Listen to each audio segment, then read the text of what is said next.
Good morning, students. In class 11th, today we will discuss the work done in moving a body over a rough horizontal surface. मान लेते हैं कि हमारे पास एक horizontal surface है और इसके ऊपर कोई भी बॉडी उसको रखा है। अगर हम यहाँ पर वर्क डन निकालना चाहते हैं in displacing the body through a certain distance s, then work done will be, हमें पता है वर्क डन क्या होता है, फोर्स इनटू डिस्प्लेसमेंट। तो यहाँ पर हम जब बॉडी को पुट करते हैं तो वहाँ पर हम देखेंगे कि कौन कौन से वहाँ पर फोर्स एक्ट होंगे उस बॉडी के ऊपर। तो सबसे पहले जो बॉडी का सेंटर है वहाँ से हम नीचे की ओर दिखाएंगे जो वेट है बॉडी का mg, which is acting in downward direction. और जो वेट है इसको जो बैलेंस करेगा that will B normal reaction r। तो यहाँ पर नॉर्मल रिएक्शन r क्या करेगी, जो फोर्स है, ये जो वेट है बॉडी का उसको बैलेंस करेगी। अब अगर हमें वर्क डन निकालना है तो हमें बॉडी के ऊपर क्या करना पड़ेगा, फोर्स लगाना पड़ेगा। तो फोर्स क्या है, अगर F से डिनोट करते हैं और ये अगर बॉडी को इस तरफ मूव कर रहे हैं तो जब फोर्स लगेगा तो वहां पर उसका एक अपोजिंग फोर्स भी काम करेगा जिसको बोलते हैं फोर्स ऑफ फ्रिक्शन। तो फोर्स ऑफ फ्रिक्शन की डायरेक्शन क्या होगी, opposite to the applied force. तो यहां पर हम जब फोर्स अप्लाई करके मान लिया बॉडी को यहां से यहां तक डिस्प्लेस करते हैं तो टोटल डिस्प्लेसमेंट क्या हमने रखी, s। ठीक है, तो यहां पर इसके बाद देखो the weight mg is balanced by the normal reaction r। तो यहां पर देखो जो r है वो किसको बैलेंस करता है, नॉर्मल रिएक्शन जो है वो किसको बैलेंस करती है, वेट को। तो हमने r किसके इक्वल रख दिया, mg। तो इक्वेशन नंबर 1। ठीक है, तो यहां पर देखो to move a body on a level track या horizontal surface we have to apply a force F। तो हमें एक फोर्स अप्लाई करना पड़ेगा F। ठीक है, which is at least equal to force of friction F। जो हमारे पास वो कम से कम किसके इक्वल होना चाहिए, फोर्स ऑफ फ्रिक्शन F के इक्वल होना चाहिए ताकि वो बॉडी मूव कर सके। अगर इससे कम होगा तो वो बॉडी मूव नहीं कर पाएगी। ठीक है, तो यहां पर हमने जो अप्लाइड फोर्स है वो किसके इक्वल रख दिया, फोर्स ऑफ फ्रिक्शन F के। तो ये equation number 2। Under the action of force, जब हम बॉडी के ऊपर फोर्स अप्लाई करते हैं, सपोज द बॉडी डिस्प्लेसेज या moves through a distance s। तो हमारे पास जो बॉडी है वो कहां तक डिस्प्लेस हो जाती है, s डिस्टेंस तक। ठीक है, देन तो वर्क डन हमें पता है किसके इक्वल होता है, फोर्स इनटू डिस्प्लेसमेंट। तो यहां पर वर्क डन को w से नोट किया, फोर्स अप्लाइड है वो F से नोट कर लिया और डिस्प्लेसमेंट को s से। तो कल हमने जो लास्ट टॉपिक था वहां पर किया था coefficient of friction. Coefficient of friction क्या होता है, लिमिटिंग फ्रिक्शन बाय में नॉर्मल रिएक्शन। अगर फोर्स ऑफ फ्रिक्शन देखें हम यहां पर तो वहां पर क्या हो जाएगा, म्यू आर के इक्वल। ठीक है, तो यहां पर हमारे पास जो अप्लाइड फोर्स था वो किसके इक्वल था, फोर्स ऑफ फ्रिक्शन के। तो यहां पर वर्क डन किसके इक्वल आएगा, स्मॉल f की वैल्यू क्या रखोगे, म्यू आर इनटू में डिस्प्लेसमेंट। तो यहां पर हमारे पास w वर्क डन की वैल्यू क्या होगी, म्यू r की वैल्यू इक्वेशन 1 से क्या पुट कर सकते हैं, mg और s। तो that will be our work done in moving a body through a certain distance on a horizontal level road. ठीक है, ओके, तो आप इसको अच्छे से कर सकते हैं। इसके बाद जो हमारा नेक्स्ट टॉपिक होगा that will be work done in moving a body up a rough inclined plane. तो इससे जो कल वाला टॉपिक था हमने वहां पर किया था अगर बॉडी डाउनवर्ड डायरेक्शन में मूव करे तो कितना वर्क डन होगा। आज हम उस बॉडी को क्या करेंगे, अपवर्ड डायरेक्शन में मूव करेंगे।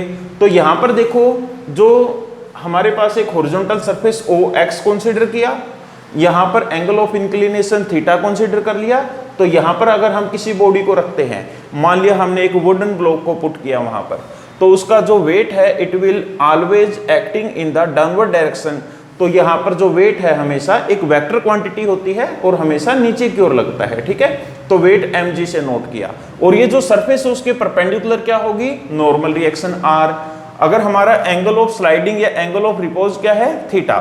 तो यहाँ पर हमारे पास जो वेट है इसको रिजोल्व कर सकते हैं, एक कंपोनेंट ये होगा दूसरा ये होगा। अगर जिसके साथ थीटा है वो कौन सा कंपोनेंट होता है, कोस थीटा।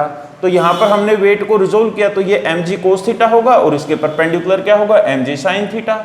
ठीक है, अब स्टेटमेंट को ध्यान से देखो, work done in moving a body up का अर्थ है ऊपर की ओर। अगर ऊपर की ओर मूव करवाना है तो हमें क्या करना पड़ेगा, फोर्स अप्लाई करना पड़ेगा। और फोर्स किसके इक्वल होता है, न्यूटन के लॉ के अनुसार मास इनटू एक्सेलरेशन। अगर फोर्स ऊपर की ओर लग रहा है, बॉडी ऊपर की ओर मूव कर रही है, तो फोर्स ऑफ फ्रिक्शन क्या करेगा, अपोजिट डायरेक्शन में। तो हमने यहाँ पर जो साइन कंपोनेंट है वेट का और जो फोर्स ऑफ फ्रिक्शन है, इन दोनों को अपोजिट डायरेक्शन में, सेम डायरेक्शन में, तो इनको ऐड कर दिया हमने, ठीक है। तो यहां पर देखो जो वेट है it can be resolved into its rectangular component. तो वेट को हमने रिजोल्व किया इसके रेक्टेंगुलर कंपोनेंट, कोस कंपोनेंट और साइन कंपोनेंट में। तो यहां पर mg cos थीटा है, it is balanced by the normal reaction r, equation 1। और mg sin थीटा है डाउन द इंक्लाइंड सरफेस, ये नीचे की ओर लगेगी, ठीक है। तो यहां पर हम कह सकते हैं कि जो force is kinetic friction, if force of kinetic friction, force of kinetic friction, then the force needed to be applied upward to just move the body up the inclined plane must be। तो वहां पर जो force है वो किसके equal होना चाहिए, कम से कम mg sin theta plus f के इक्वल होना चाहिए, तभी वो बॉडी ऊपर की ओर मूव कर पाएगी। और हमें पता है जो फोर्स ऑफ फ्रिक्शन है वो किसके इक्वल होता है, कोएफिशिएंट ऑफ फ्रिक्शन इनटू में नॉर्मल रिएक्शन, ठीक है। तो यहाँ पर जो नेट फोर्स है उसकी वैल्यू क्या होगी, mg sin थीटा, और इस फोर्स ऑफ फ्रिक्शन की जगह क्या रख दिया, म्यू r। और यहाँ पर mg sin थीटा प्लस में म्यू, और r की वैल्यू हमने देखो इक्वेशन 1 से किसके इक्वल रखी है, mg cos थीटा। तो यहाँ पर हमने r की वैल्यू रख दी mg cos थीटा। अब देखो इनमें mg यहाँ पर भी है और यहाँ पर भी है, तो हम इन दोनों को क्या कर सकते हैं, कॉमन ले सकते हैं। अगर यहाँ से मैंने mg को बाहर लिया, कॉमन लिया, तो हमारे पास क्या बचेगा, साइन थीटा, और यहाँ पर प्लस म्यू, mg को बाहर ले लिया, साथ में क्या बचा, कोस थीटा, ठीक है। तो ये हमारे पास फोर्स की वैल्यू होगी। अगर हमें वर्कडन निकालना है तो वर्कडन क्या होगा, फोर्स इनटू डिस्प्लेसमेंट। तो यहाँ पर वर्कडन किसके इक्वल होगा, फोर्स की वैल्यू क्या है, mg sin theta plus mu cos theta, और किससे मल्टीप्लाई कर दिया, डिस्प्लेसमेंट से। Then this equation will show the work done in moving a body up the rough inclined surface, ठीक है। तो यहाँ पर हम इसके ऊपर अगर हमारे पास कोई न्यूमेरिकल आता है तो न्यूमेरिकल भी सोल्व कर सकते हैं। अदरवाइज आपको ये काफ़ी हेल्पफुल होंगे। जब आप न्यूमेरिकल को सोल्व करते हैं तो आपको वेक्टर्स को रिजोल्व करना जरूर आना चाहिए। अगर आप एक बार रिजोल्व करना सीख जाते हैं तो आपकी 90% प्रॉब्लम है वो फिजिक्स में सोल्व हो जाती है, ठीक है। रिजोल्व आप करोगे तो वो +2 में भी काम आएगा, हायर क्लासेज में भी काम आता है, ठीक है। तो रिजोल्व करना बिल्कुल ईजी होता है किसी भी वेक्टर्स को। तो आपने ये चीज़ें एक बार अच्छे से समझ लेनी है और इनको एक बार कॉपी पे, जो भी फिजिक्स का काम करो आप उसको कॉपी पे ज़रूर राइट करके देखो, जिससे हमारी वो अंडरस्टैंडिंग है वो और ज़्यादा अच्छे से हो जाती है, ठीक है। तो I hope you will do all the work of physics properly and learn the conceptual questions also. Thank you.